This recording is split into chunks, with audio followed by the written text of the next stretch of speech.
அமெரிக்க அதிபர் Donald Trump மற்றும் தொழிலதிபர் எலான் மஸ்க் அங்கு எடுக்கும் முடிவுகள் சர்வதேச அளவில் தாக்கங்களை ஏற்படுத்துவதாக உள்ளன. இதற்கிடையே எலான் மஸ்கின் சமீபத்திய செயலை குறிப்பிட்டு விமர்சித்து ஆனந்த் ஸ்ரீனிவாசன், மஸ்கிற்கு பொருளாதாரமே தெரியாது என்பதை அவரது பேச்சை காட்டுவதாகவும் சாடியிருக்கிறார். தொழிலதிபர் எலான் மஸ்க் அமெரிக்க அதிபரான டிரம்புடன் இணைந்து பணியாற்றி வருகிறார். அரசு செலவுகளை குறைக்கும் டாஜ் துறையை டிரம்பும் எலான் மஸ்கிற்கு ஒதுக்கியுள்ளார். இதற்கிடையே கடந்த சில நாட்களுக்கு முன்பு டிரம்பை சந்திக்க அதிபரின் ஓவல் அலுவலகத்திற்கு சென்ற எலான் மஸ்க் அவரது 4 வயது மகனையும் உடன் அழைத்து சென்றிருந்தார். இது தொடர்பான போட்டோ மற்றும் வீடியோ வெளியாகி அது ட்ரெண்ட் ஆனது. இது தொடர்பாக பிரபல பொருளாதார வல்லுநர் ஆனந்த் ஸ்ரீனிவாசன் சில கருத்துக்களை தெரிவித்துள்ளார். இதுகுறித்து அவர் தனது யூடியூப் சேனலில், அமெரிக்காவில் இப்போது 2 பாகவதர்களின் கச்சேரி நடக்கிறது. டிரம்பின் தினசரி கச்சேரி அங்கு இருக்க அதில் எலான் மஸ்கும் இணைந்தார்.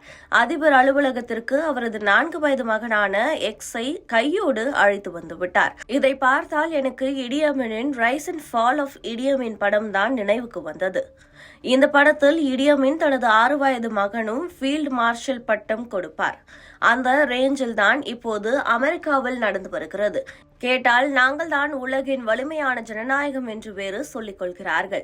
Rice and fall of Idi Amin படத்தில் அனைவரையும் வைத்துக் கொண்டு தனது மகனுக்கும் ஃபீல்டு மார்ஷல் பட்டம் கொடுப்பதாக அறிவிப்பார். அப்படிதான் இருக்கு என சொல்லும் போதே குலுங்கி குலுங்கி சிரிக்க ஆரம்பித்து விட்டார் ஆனந்த் ஸ்ரீனிவாசன். தொடர்ந்து பேசிய அவர், அமெரிக்க பெடரல் அரசில் பணியாற்றும் பலரை வேலையிலிருந்து தூக்கப் போவதாக எலான் மஸ்க் கூறுகிறார். மேலும் பல ஏஜென்சிகளை மொத்தமாகவே மூட வேண்டும் என்கிறார். இதையெல்லாம் செய்யவில்லை என்றால் அமெரிக்காவே திவாலாகிவிடும் என்கிறார்.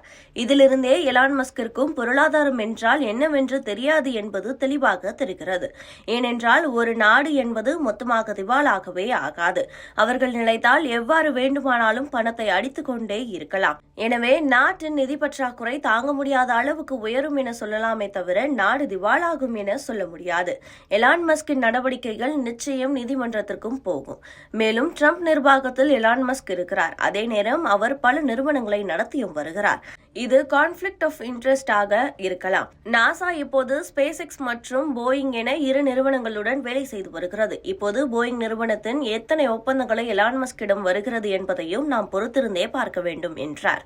அமெரிக்க பொருளாதாரம் இப்போது சிக்கலான சூழலில் இருப்பதாக பல்வேறு பொருளாதார வல்லுநர்களும் குறிப்பிட்டுள்ளதாக கூறிய ஆனந்த் ஸ்ரீனிவாசன், இதே நிலை தொடர்ந்தால் அமெரிக்காவில் விலைவாசி உயரும் என்று கூறினார். உலகில் வாழ்ந்த மிக மோசமான கொடுங்கோல் ஆட்சியாளர்களில் ஒருவராக இடியமின் கருதப்படுகிறார். இவர் 1971 முதல் 79 வரை உகாண்டாவை ஆட்சி செய்தார். ராணுவம் மூலம் ஆட்சிக்கு வந்த இடியமின் அப்போது செய்யாத அட்டூழியங்களே இல்லை. தனது எதிரிகளையும் குறிப்பிட்ட இன மக்களையும் அழித்து ஒழித்து காட்டினார். ஆண்டுகள் செல்ல செல்ல அவரது ஆட்சி கொடூரமானதாகவும் கணிக்க முடியாததாகவும் மாறியது.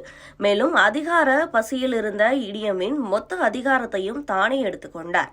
தன்னை தானே புகழ்ந்து பல பட்டங்களை கொடுத்து கொண்டார்.